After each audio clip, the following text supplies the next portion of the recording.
സ്വയശോധനയുടെയും അനുതാപത്തിൻ്റെയും വർജനത്തിൻ്റെയും നാളുകളായി സഭ കൊണ്ടാടുന്നു. ഈ ദിവസത്തേക്ക് നിശ്ചയിക്കപ്പെട്ടിരിക്കുന്ന വേദഭാഗം വിശുദ്ധ യോഹന്നാൻ എഴുതിയ സുവിശേഷം 4-ാം അധ്യായം 27 മുതൽ 54 വരെയുള്ള വാക്യങ്ങളാണ്. പരിചിതമായിട്ടുള്ള ഒരു അധ്യായമാകുന്നല്ലോ വിശുദ്ധ യോഹന്നാൻ 4-ാം അധ്യായം. 26 വരെയുള്ള വാക്യങ്ങളിൽ യേശുക്രിസ്തുവും ശമര്യ സ്ത്രീയുമായുള്ള സംഭാഷണത്തെക്കുറിച്ച് നമ്മൾ വായിക്കുന്നു. തുടർന്നുള്ള ഭാഗത്ത് ഈ ശമര്യ സ്ത്രീ യേശുവിനെ മനസ്സിലാക്കിയതിൻ്റെ വെളിച്ചത്തിൽ പാത്രം വെച്ചിട്ട് പട്ടണത്തിലേക്ക് പോയി പട്ടണ നിവാസികളോട് യേശു ക്രിസ്തുവിനെ കുറിച്ച് സാക്ഷ്യം പറയുന്നതായിട്ട് നാം വായിക്കുന്നു. അതിനിടയിൽ ഭക്ഷണം വാങ്ങാനായിട്ട് പോയ യേശുവിൻ്റെ ശിഷ്യന്മാർ യേശുവിൻ്റെ അടുക്കൽ മടങ്ങി വന്നു, റബ്ബീ ഭക്ഷിച്ചാലും എന്ന് പറഞ്ഞു. ആ സമയത്ത് യേശു ക്രിസ്തു പറയുന്നതായിട്ടുള്ള മറുപടി ശ്രദ്ധേയമാണ്. 34-ാമത്തെ വാക്യം, എന്നെ അയച്ചവൻ്റെ ഇഷ്ടം ചെയ്ത് അവൻ്റെ പ്രവൃത്തി തികയ്ക്കുന്നതന്നെ എൻ്റെ ആഹാരം. ദൈവത്തിൻ്റെ ഇഷ്ടം തികയ്ക്കുന്നത് യേശുവിൻ്റെ ആഹാരം. യേശുവിനെ പരീക്ഷകൾ നേരിടുന്നതിന് ഇടയായ സന്ദർഭത്തിൽ മത്തായി 4:4 ലൂക്കോസ് 4:4 യേശു പറയുന്നത് മനുഷ്യൻ അപ്പം കൊണ്ട് മാത്രമല്ല ജീവിക്കുന്നത്. അതുകൊണ്ട് ഈ നോമ്പിൻ്റെ നാളുകളിൽ നമ്മുടെ ജീവിതത്തിൽ യേശുവിനെ മാതൃകയാക്കാനായിട്ട് നമുക്ക് സാധ്യമായിട്ട് തീരണം. ആധ്യാത്മിക ജീവൻ ശക്തി പ്രാപിപ്പാനായിട്ട്, പുഷ്ടിപ്പെടുവാനായിട്ട്, ശാരീരികമായി ചില ശിക്ഷണങ്ങൾക്ക് വിധേയമാകുന്നതിന് നമ്മുടെ ജീവിതങ്ങൾ നമുക്കിടയാകണം.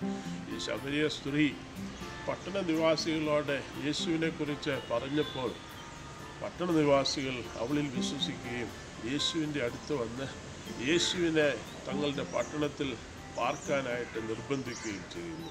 യേശുക്രിസ്തു അവരോടൊന്നിച്ച് 2 നാളുകൾ പാർക്കുന്നതായിട്ട് നമ്മൾ വായിക്കുന്നുണ്ട്.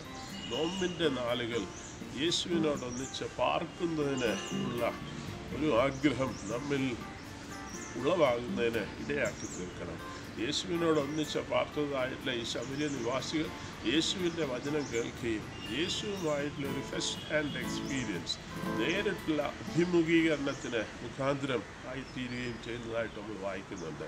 നോമ്പിൻ്റെ നാളുകൾ യേശുവിൻ്റെ വചനത്തെ ശ്രമിക്കാനായിട്ട്, യേശുവുമായിട്ടുള്ളൊരു അഭിമുഖീകരണം നേരിടാനായിട്ട് നമ്മുടെ ജീവിതത്തിൽ നമുക്ക് സാധ്യമോ എന്ന് ചിന്തിപ്പാനായിട്ട് നമുക്ക് ഇടയായിട്ട് തീരണം.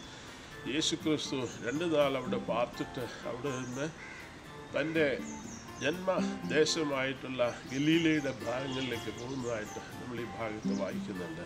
യേശുക്രിസ്തു ഇതര മതസ്ഥരുടെ ഇടയിൽ ജാതി, വർഗ, വർണ്ണ, ലിംഗ വ്യത്യാസങ്ങൾക്ക് അതീതമായി മറ്റുള്ളവരോട് ബന്ധപ്പെടുന്നതായിട്ടുള്ള സവിശേഷത നമ്മുടെയൊക്കെ ജീവിതത്തിൽ മാതൃകയാക്കുന്നതിന് സാധ്യമാകേണ്ടതാണ്. അങ്ങനെ യേശു ഗലീലയിലേക്ക് പോകുന്ന വഴി ഒരു രാജഭൃത്യൻ തൻ്റെ മകന് സുഖമില്ല എന്ന് പറഞ്ഞ് യേശുവിനെ സമീപിക്കുന്നുണ്ട്. യേശു ഉടനെ തന്നെ അവനോട് പറയുന്നു, നിൻ്റെ മകൻ സൗഖ്യമായിരിക്കുന്നു എന്ന് പറയുകയും അതിൽ വിശ്വസിച്ച് അദ്ദേഹം തൻ്റെ സ്ഥലത്തേക്ക് മടങ്ങുകയും ചെയ്യുന്നതായിട്ട് നമ്മൾ വായിക്കുന്നുണ്ട്. ഇത് യേശു ചെയ്തതായിട്ടുള്ള 2ാമത്തെ അടയാളമായിട്ട് യോഹന്നാൻ ഈ 4-ാം അധ്യായത്തിൻ്റെ 54-ാമത്തെ വാക്യത്തിൽ രേഖപ്പെടുത്തിയിരിക്കുന്നു.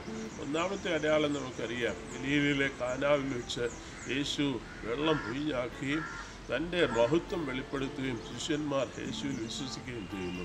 2ാമത്തെ അടയാളത്തിലൂടെയും യേശു തൻ്റെ മഹത്വത്തെ വെളിപ്പെടുത്തുന്നു എന്ന് ഓർക്കാനായിട്ട് സാധിക്കണം. ശിഷ്യന്മാർ കൂടുതലായി യേശുവിൽ വിശ്വസിക്കാനായിട്ട് ഇടയായിത്തീരുന്നു.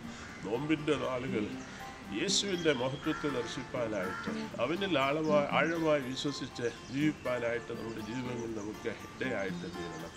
സംക്ഷിപ്തമായിട്ട് പറഞ്ഞ കാര്യങ്ങൾ ചുരുക്കി രേഖപ്പെടുത്തുകയാകുന്നുവെങ്കിൽ ഈ നോമ്പിൻ്റെ നാളുകളിൽ യേശുവിനോട് ഒന്നിച്ച് പാർക്കാനായിട്ട്, യേശുവിൻ്റെ വചനത്തെ കേൾപ്പാനായിട്ട്, യേശുവുമായിട്ട് നേരിട്ട ഒരു അഭിമുഖീകരണത്തെ പ്രാപിപ്പാനായിട്ട് നമ്മുടെ ജീവിതങ്ങൾ നമുക്ക് സാധിക്കുകയും നമ്മെ ആക്കിയിരിക്കുന്നതായ രംഗങ്ങളിൽ ഈ പട്ടണ നിവാസികളെ പോലെ ശമരിയക്കാരെ പോലെ യേശു ലോകത്തിൻ്റെ രക്ഷിതാവെന്ന് സാക്ഷ്യം വഹിക്കാനായിട്ട് നമ്മുടെ ജീവിതങ്ങളിൽ ഇടയായിട്ട് തീരണം.